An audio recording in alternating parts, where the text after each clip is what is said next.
Welcome to Joliet Junior College. I'm Chef Ken Thompson, chef instructor here at the college, and I have the pleasure of introducing Chef Katie Sopko in just a minute, who's going to do a great cooking demo for us. Before we get started on that, I just want to talk a little bit about the college. We are located in downtown Joliet at the Joliet Junior College's City Center campus. We offer an associate's degree in culinary arts management, which is attainable in approximately 2 years. We also offer certificates of completion in culinary arts and baking and pastry. The campus has 11 professional kitchens located throughout our five-story beautiful facility.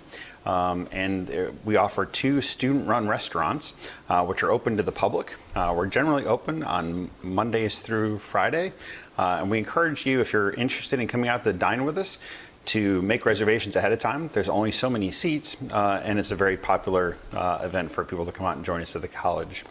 Our programs are designed with small class sizes in mind. Our lab classes are no more than 16 students per class, so we have a great student to instructor ratio. The lab classes are all hands-on, so when you come in here, you have a chance to actually make things. It's not a watch a video and then make it. This is actually, we are hands-on in lab cooking, so it's nice to actually get in there and actually cook. Our graduates go on to do lots of different things, from owning their own business to be executive chefs at country clubs and casinos and hotels and restaurants, anything in between.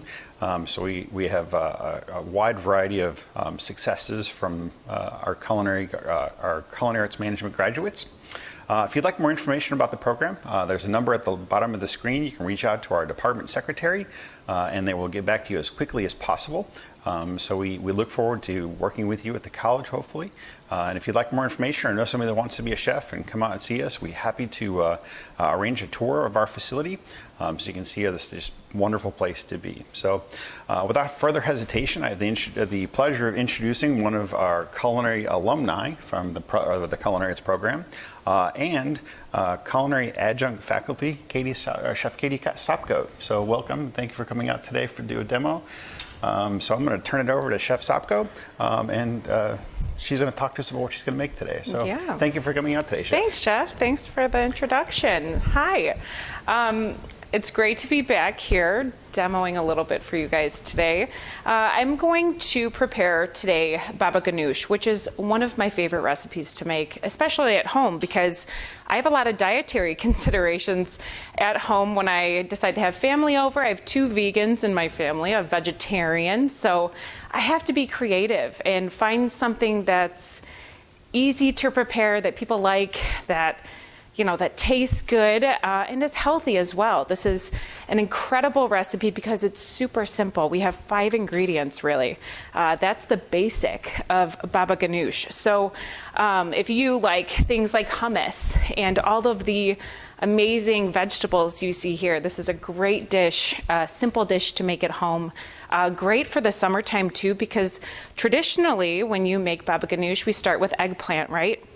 We're going to start with our eggplant. I like to prepare this by just piercing the skin.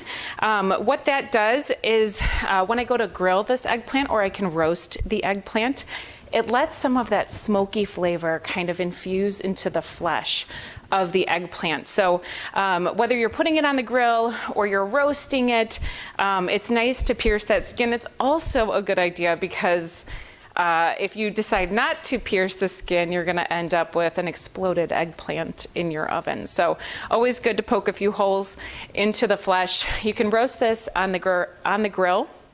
And that really helps with that nice smoky flavor. I decided to put mine in the oven and roast that at about 400 degrees for about 40 minutes. The biggest thing you're looking for is for the eggplant to kind of collapse in on itself, to let that skin, that's exactly what it looks like. It looks like it's collapsed. So that's when you know that inner flesh is nice and tender. So to prepare your eggplant for grilling or for the oven, what you can do is just take the tip of your knife and all throughout, poke a few holes, right? And then after you're done poking a few holes, it can go right onto the grill. Charcoal, gas grill, doesn't matter. It's all going to kind of infuse that nice smoky flavor inside, which is what we're looking for. Now, another awesome reason that we poke the holes in the eggplant is that as the eggplant cooks, we are kind of releasing some of that moisture. Too much moisture in your eggplant can kind of alter the consistency of your final product. So what we do is after it's all nice and collapsed in on itself, I would put these in the oven now, wait about 40 minutes, or throw them on the grill until we see that nice collapsed flesh like we do here. I like to put mine in a strainer, and it needs about 10 minutes to kind of release some of that excess moisture that's going to come out. And you could see this is 2 eggplants, and we have quite a bit of moisture that's left at the bottom. Not necessarily something we want to discard right away. We can use that to adjust the consistency later. So I'm going to reserve this liquid, but you can see the eggplant really did collapse in on itself. So you could take this, you can cut it open with a spoon. You can go in and just kind of scoop out some of that inner flesh, discard that outer skin of the eggplant. And what's great about this dish is that, yes, we can do it with different kitchen cooking equipment like a food processor. It's great for. But if you don't have a food processor, you can certainly use a fork, which is amazing just to be able to whip it up with a fork. It should be that tender. So I have my eggplant here. It's drained. We got rid of a lot of that moisture. And now what I'm going to do is scoop this, kind of make sure everything's out of there, right? And I'm going to scoop this into my bowl to add the other ingredients. If you were doing this in a food processor, you could add this right to the food processor at this point. And like I said, this is very similar to hummus. Some of the main ingredients in hummus are also in baba ganoush. So if you can make one, you can certainly make the other. This one just takes a little bit more time, right? Hummus uses chickpeas. This recipe is utilizing eggplant. So when we go with our eggplant, you could see, like, as I go to break this up, it really does start to break down and get nice and creamy in texture. What we're going to add to this, and like if this was on the grill, it would have that nice smoky, charred flavor. And at the end, what we're looking for is a nice, rich, kind of smooth texture. If you like your baba ganoush more pureed, food processor all the way. But if you like to have a little bit of that coarse texture in it, I would definitely use the fork. So we have our eggplant. It's nice and tender. I'm just mixing it up a little bit, kind of getting everything working. The next ingredients we're going to add are tahini. We have olive oil, really good quality olive oil, right? Lemon juice for a little bit of brightness, and then some minced garlic. And we'll have this recipe available to you. Like I said, 2 eggplants. This is like a third of a cup of tahini, almost the same amount of olive oil, and then lemon juice fresh for freshness, and a little bit of fresh garlic for that bite. So I'm going to add in my tahini, which is now available at every grocery store. I found this at Jewel. I've seen it at Walmart. You can really find it anywhere. And all it is pureed sesame seeds. So it has a really almost nutty aroma. One of my favorite ingredients to use. So I'm going to add that in, and you can see like how creamy this mixture is going to be from that tahini. So I'm going to add that in, start getting it all mixed up. And then I'm going to add in my remaining ingredients. You can see it's already like kind of coming together in that nice creamy texture. I'm going to add a little bit of olive oil, right? We're preparing this nice, rich, creamy, silky, smooth mixture. And the olive oil I like to add depending on what your mixture is looking like. If you wanted to back off the olive oil, you certainly can. It's all about what texture, what desired texture you like in the end, and certainly how long you let your eggplant drain is going to affect the final consistency, right?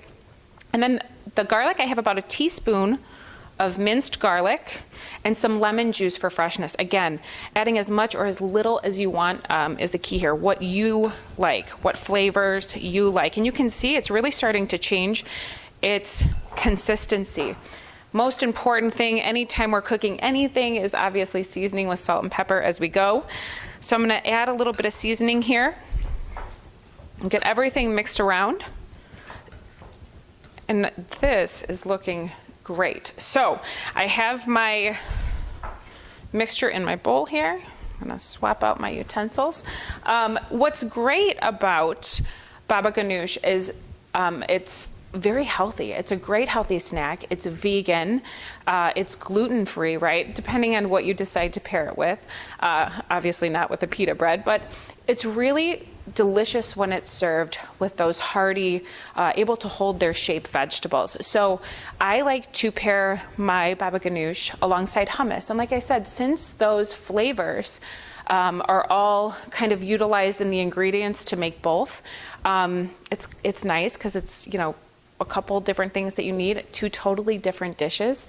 And then we can pair it with things that are served typically with it. So I have carrots, I have baby cucumbers with some feta cheese, some tomatoes, and then some grilled pita bread. If you're already at the grill, while you're out there with that eggplant, it's a great thing just putting the pita on the grill, get it nice and crispy on the outside, right?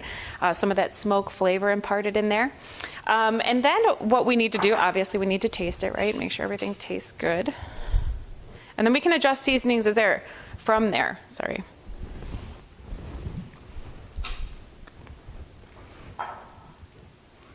Delicious. I think a little bit more lemon. I like mine to have a little bit of brightness at the end. So just mix that up.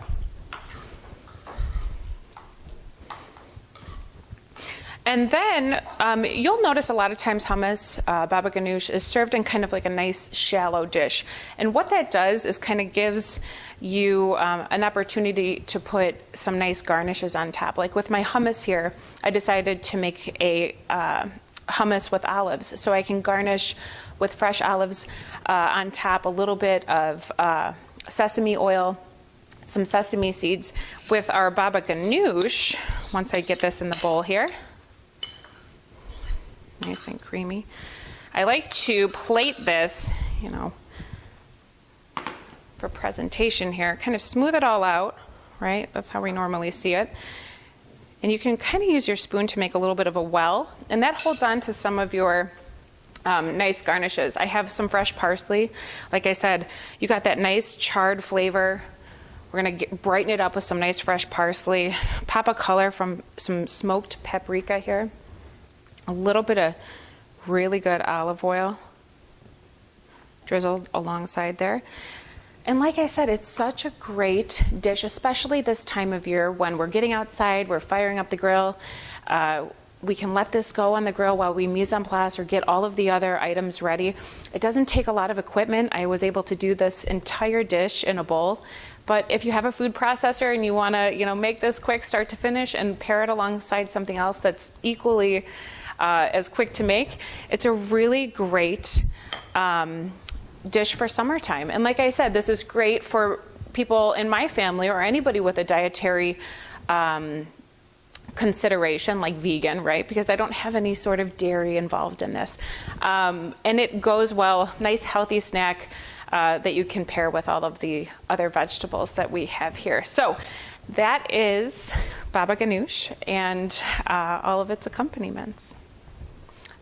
Thank you.